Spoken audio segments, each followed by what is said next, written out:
Hi, I'm Gareth. So I said on the last video that I was going to be looking at carbon dioxide mitigation when charging our home battery. So the idea here is we charge the battery at the times when it's the absolute greenest, cleanest point of the grid to minimise our carbon footprint.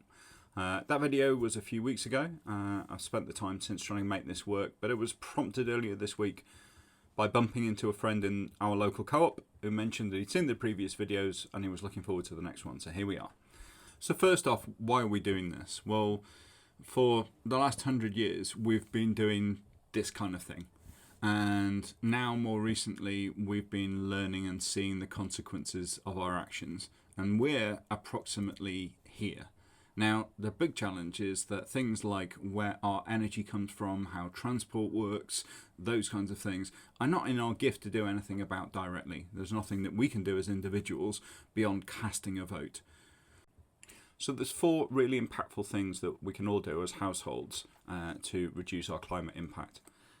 We can consume less intensively farmed stuff. So that's in the main beef, lamb and dairy.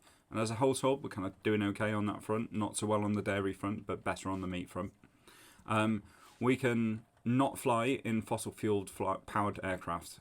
Again, that's something that we've chosen to do as a family. We don't fly anymore. I'm at work in Germany next week and I'll be taking the train.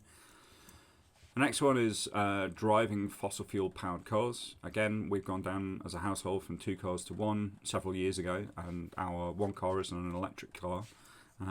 But our big outstanding one as a family is energy to live and energy to heat our home, and that's what we're really concentrating on right now. These points, by the way, came from a really excellent talk that I watched on YouTube from Professor Julian Allwood of the University of Cambridge. He makes this really great point in this discussion, and he's saying putting the newspaper in the recycling bin as you go off to fly to Spain for the weekend doesn't really act as a significant contribution to mitigating climate change. It's a great talk. I'd really encourage you to go find it online and watch it. So how do I approach this problem? Well, what I'm trying to think about is in the 6 hours that we have available for cheaper electricity overnight, how do we find out how much we need to charge the battery by and when is the cleanest time within that 6 hour period to charge the battery? And we've got one place that we can go and look, which is that the National Grid produce an app that you can download to your phone, and it will tell you in the 2 hour chunks when's good and when's bad to run power intensive devices. Now this is not bad if you've got a big choice like when do I put the tumble dryer on. But it's quite labour intensive. You've got to look at the app and you've got to make some decisions. It's a big imposition on the way that you sort of manage your time. It's not bad, but it's not really useful in this situation. The other problem with this is that it's not regional. So that forecast in the app is like a forecast of the national average for the UK. But we see there's quite a lot of regional variation in carbon intensity in the grid, because some parts of the country have lots of wind power, some have lots of solar power, some have lots of nuclear power, like us in the eastern region, and so that regional variation is really quite significant. So again, we can't really use this information to reliably give us the information with the precision that we need in terms of time and the precision we need in terms of regional specificity. But we do have one additional option open to us, and that's the people who put this app together also make available this forecast information targeted in half-hour chunks via an API, and that's the carbon intensity API from the National Grid. So that's what I chose to use. The approach here is reasonably straightforward. I am not a computer programmer. I know how to script things and have been noodling around with computers for a long time, but I'm not a software engineer. But the problem is it's sort of relatively straightforward. We've got to get the forecast. We've got to try to work out how many hours of charging the battery do we actually need between now and the end of the off-peak period.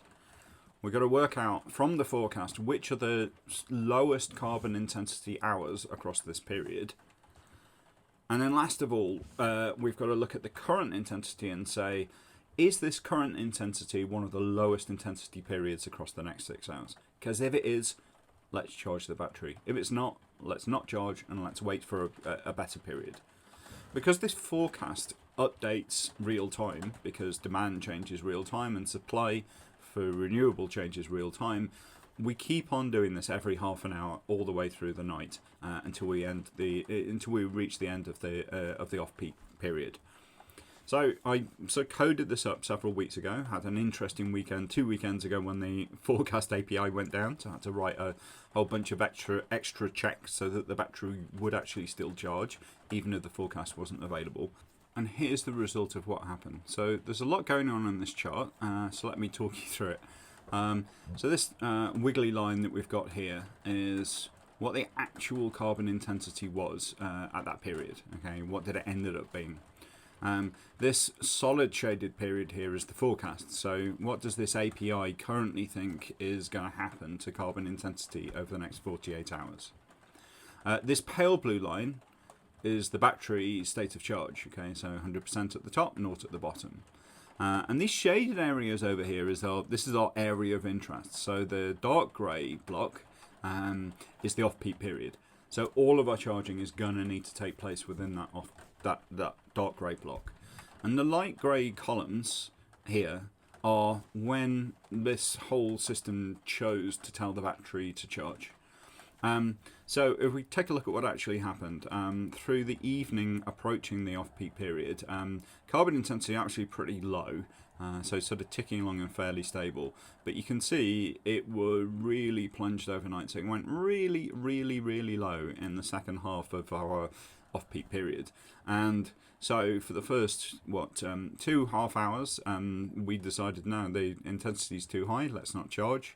Turned on charging a bit. Now, interestingly, we turned off charging again for another half an hour, and that in hindsight was probably not the right decision.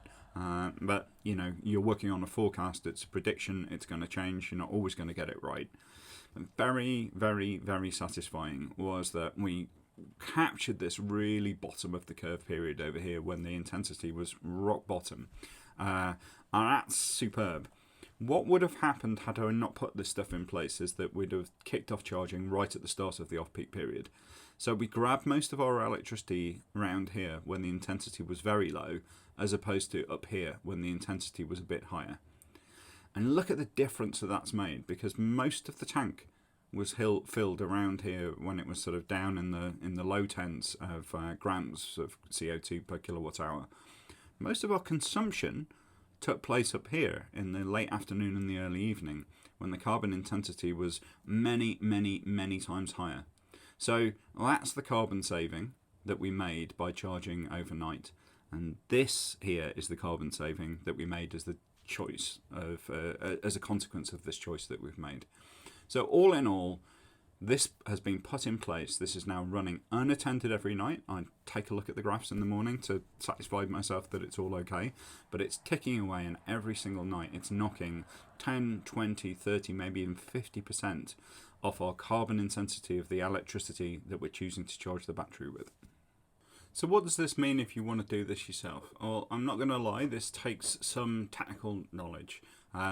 But not loads of technical knowledge. I am not a programmer. This is about as technical as programming a BBC Micro, for those of you who are old enough to remember that. And hardware-wise, again, there's not a big requirement. So this can all run on a £50 Raspberry Pi.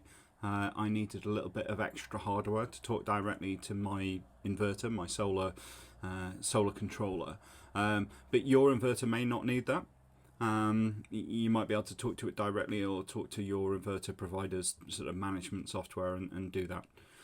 It's all built around something called Home Assistant, which is free and open source software that you can program yourself. I'm not going to go into the detail on this video of how I've done that. My Home Assistant configuration code is all up on GitHub, and I'm really not proud of what it looks like. It's not going to be the best way that you can do it. This is just the way that I chose to approach it given my skill set. But it's more intended to prove that this is possible and that this could be accessible for you if this is something that you want to do. So I'm going to encourage you, if you are that way inclined or you're aware, to just hit up that link from the bit.ly link below, or the QR code, which will take you to my code on GitHub, I'm very happy to answer questions around that if you've got any. And yeah, that's it for this video.